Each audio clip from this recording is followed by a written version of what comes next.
Outsider. Station से लौटते हुए रात के 11 बज गए थे।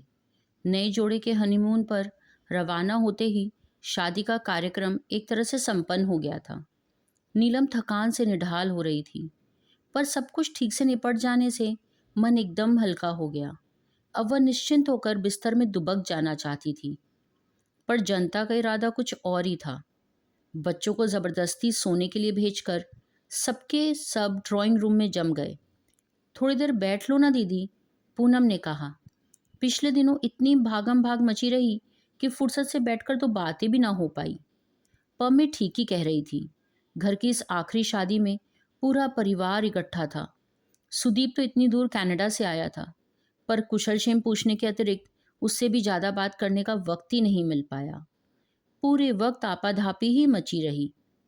अब जाकर थोड़ी फुर्सत मिली है तो इन लोगों के जाने का घड़ी आ गया।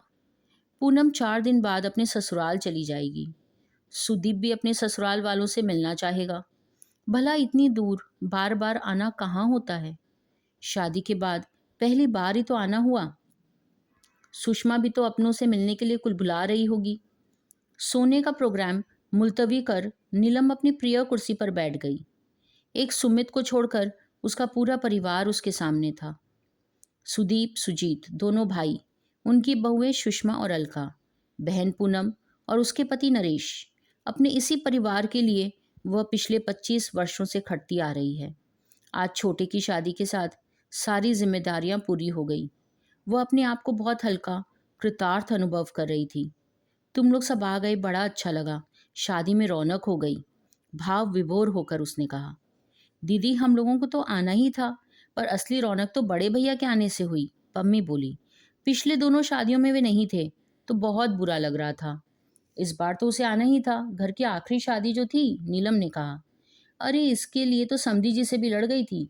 साफ कह दिया था, भाई साहब जब तक बड़े का प्रोग्राम नहीं आता मैं शादी की तारीख तय नहीं कर सकती। घर की आखिरी शादी है, सबका होना निहायत ज़रूरी है। दीदी, तुमने तो मेरी छुट्टी का इंतज़ार किया, सचमुच बड़ा अच्छा किया। पर बार बार ये आखिरी शादी का जुमला क्यों रट रही हो? दीपू, मेरा मतलब इस जनरेशन की शादी से था। तुम्हारी प्रिया तो अभी बहुत छोटी है। मैं प्रिया की शादी की बात नहीं कर रहा। तो दरअसल हम लोग, कहते कहते सुदीप चुप हो गया। सहारे के लिए उसने सुजीत और पूनम की ओर देखा। सुजीत ने तो संकोच से आंखें झुका ली, पर पूनम तो हमेशा से बोल रही है। वह झट से बोल पड़ी। दीदी, बड़े भैया का मतलब है कि अब आपकी सारी जिम्मेदारियां समाप्त हो गई। अब आपको भी सेटल हो जाना चाहिए।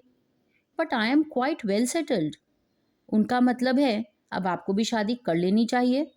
पम्मी, तुम पागल तो नहीं हो गई? नीलम ने बहन को बुरी तरह डपट दिया। उसे सचमुच गुस्सा आ रहा था। भला यह भी कोई बात हुई? सामने घर के दामाद बैठे हैं, बहुएं बैठी है, उनके सामने इस तरह की बचकानी बातें करनी चाहिए भला? यह तो अच्छा हुआ जो सुमित और नेहा चले गए, नहीं तो वह नई लड़की अपने मन में क्या सोचती।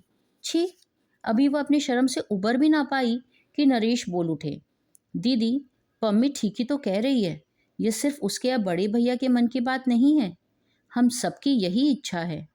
इस घर के लिए आपने इतना कुछ किया है, एक तरह से अपनी पूरी जिंदगी होम कर दी।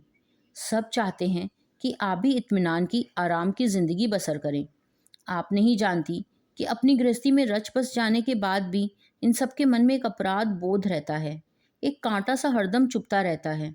पम्मी का तो पता नहीं कितनी बार कहती है, काश दीदी का भी घर बस जाता तो मैं जी जाती। अब घर के दामाद को डांटा तो नहीं जा सकता, इसलिए फीकी सी हंसी हंसकर नीलम ने कहा, मैं तुम लोगों की भावना समझती हूँ नरेश, पर घर बसाने की भी एक उम्र होती है। होती क्यों नहीं, ज़रूर होती है। और आप उसी उम्र के दायरे में हो। वे तो शुरू से आप सबकी गार्जियन बनी रहीं, इसीलिए अपने आप को बुजुर्ग समझती हैं। नहीं तो 45 भला कोई उम्र होती है?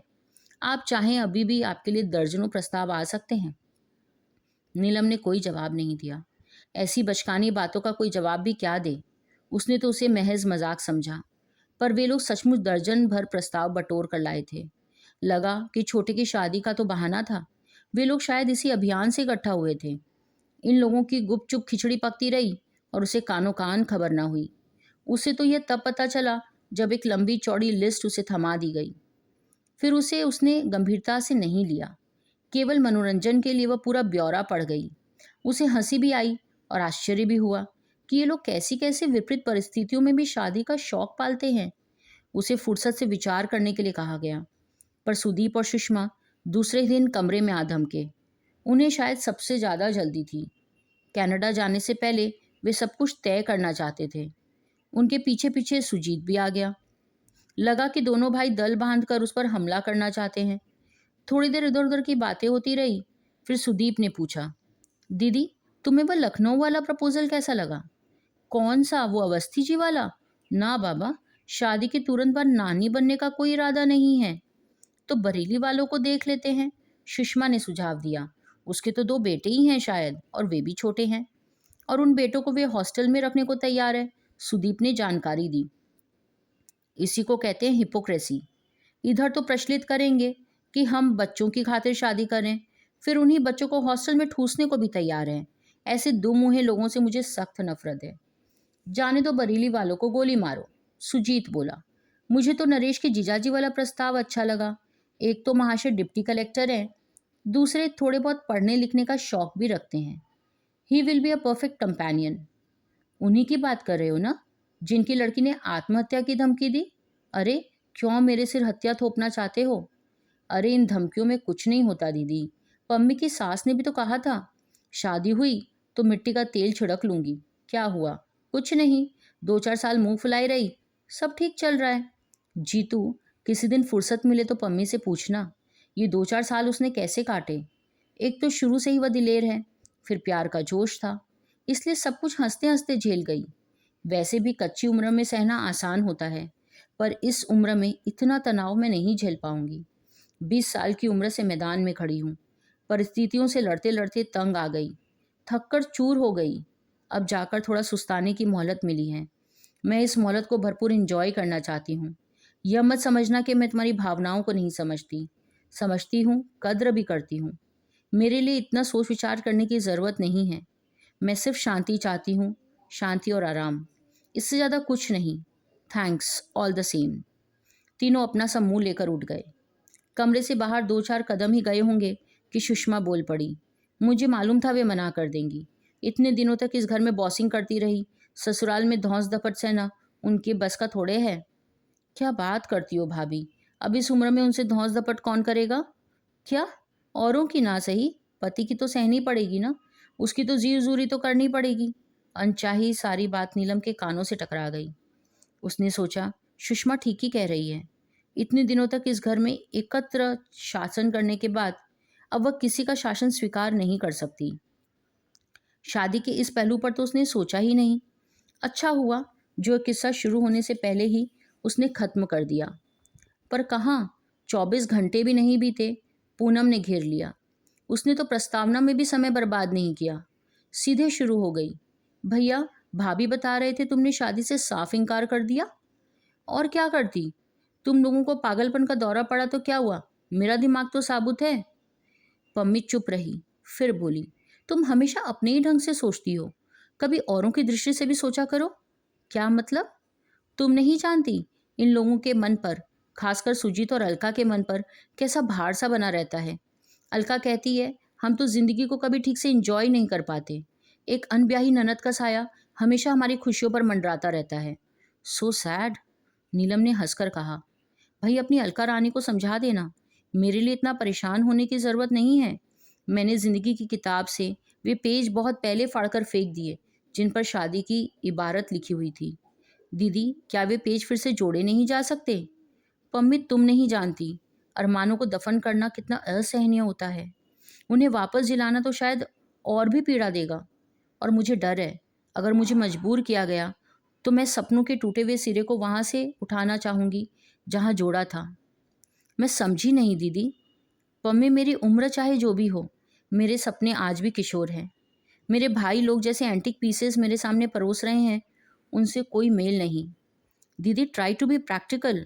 अगर तुम्हारी शादी समय से होती तो हमारे जीजा जी भी आज उम्र के इस दौर में होते। समय से शादी नहीं हुई, यही तो परेशानी है पम्मी। पति पत्नी साथ साथ बुढ़ाते हैं तो कोई फर्क नहीं पड़ता। उस लंबी यात्रा में इतनी सारी चीज़ें ज़िंदगी से जुड़ जाती है कि उम्र का एहसास पीछे छूट जाता है। तुम्हारी बातें तो मेरी समझ से बाहर होती जा रही है। तो समझने की कोई ज़रूरत भी नहीं है। इसे मजाक समझकर भूल जाओ। मैंने भी तो तुम्हारे प्रस्तावों को मजाक से ज़्यादा नहीं समझा। दरअसल अब शादी की बात मेरे मन से उतर गई। तुम लोगों ने यह विचार फिर से जगा दिया तो सोचूंगी। कोई सही आदमी मिला तो बता भी दूंगी।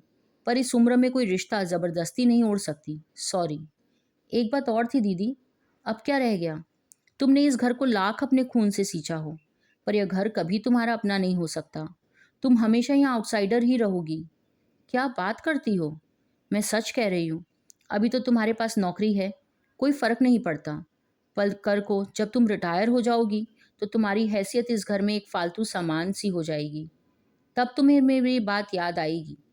नीलम कहने को हुई कि जिस दिन ऐसा होगा मैं तुम्हारे यहाँ आऊँगी, पर नहीं कहा। पर प्रस्ताव तो पूनम को खुद देना चाहिए था। नहीं दिया तो बुरा लगा, पर चुप रह गई। अब इससे क्या कहे? वह बेचारी तो खुद ससुराल के आतंक से त्रस्त है। कहना होगा तो सुदीप से कहेगी। खुद तो इंजीनियर बनते ही शादी कर ली, विदेश चला गया। दोबारा पलट कर भी नहीं देखा। तब का गया अब आया है। वहां बैठकर दीदी का ख्याल नहीं आया।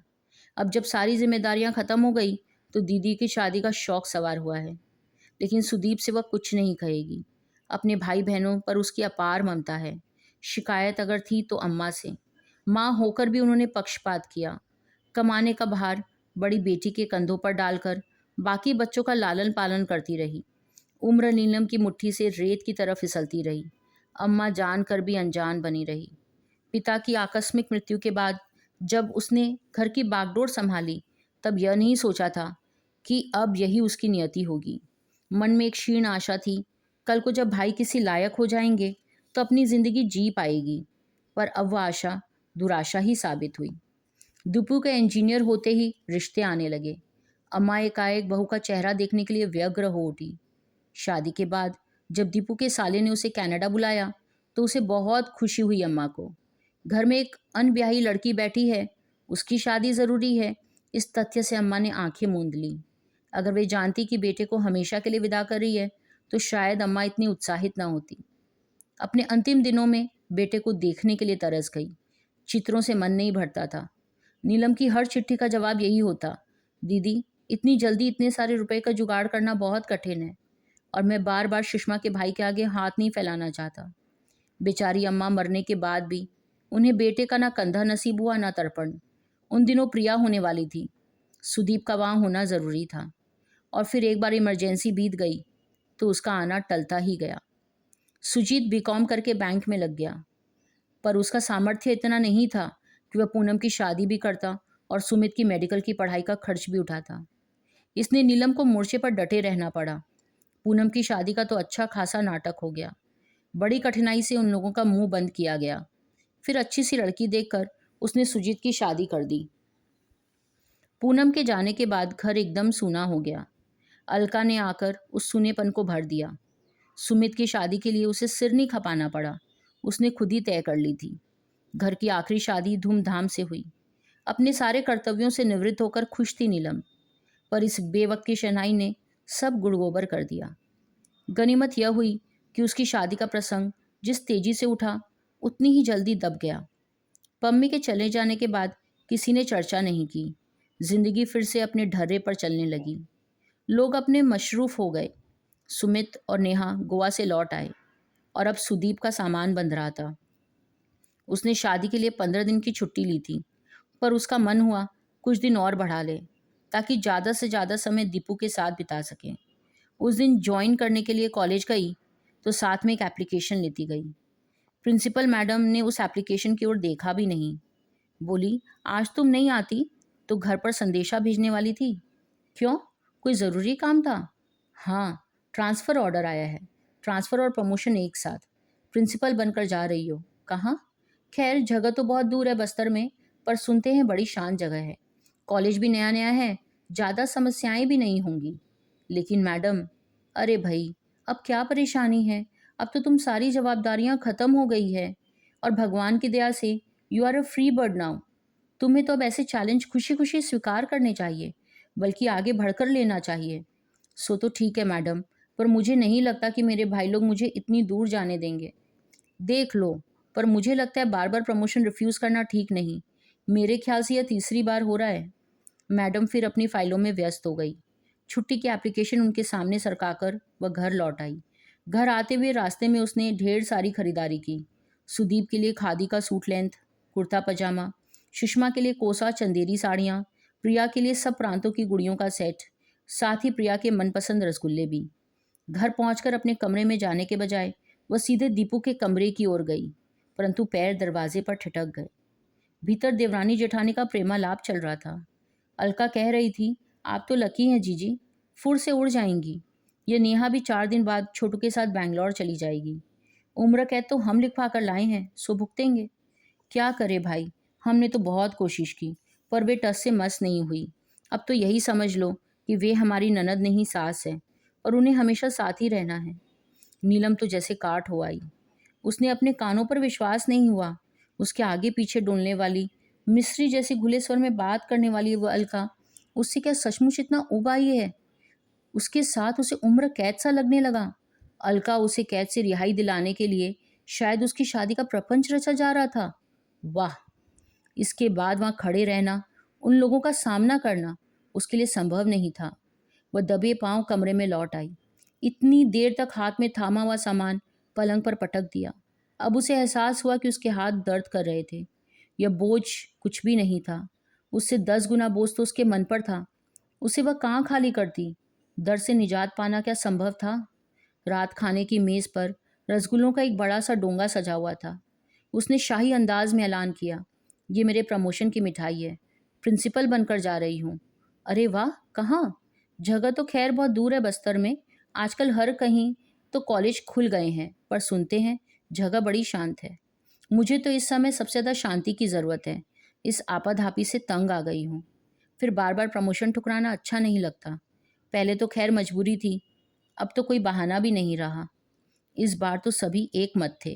रात बिस्तर में लेटी हुई वह दिन भर की घटनाओं का मनी मन जायजा ले रही थी। दोपहर में उसने प्रिंसिपल मैडम से कितने दर्प में कहा था, मैडम, मेरे भाई लोग मुझे इतनी दूर नहीं जाने देंगे। पर कहाँ? किसी ने तो प्रतिवाद नहीं किया। पम्मी ठीक ही कह रही थी। बल्कि उसने तो रिटायरमेंट के बाद की बात कही थी। पर नीलम को लग रहा था कि घर में उसकी हैसियत अभी से फालतू सामान किसी हो गई थी।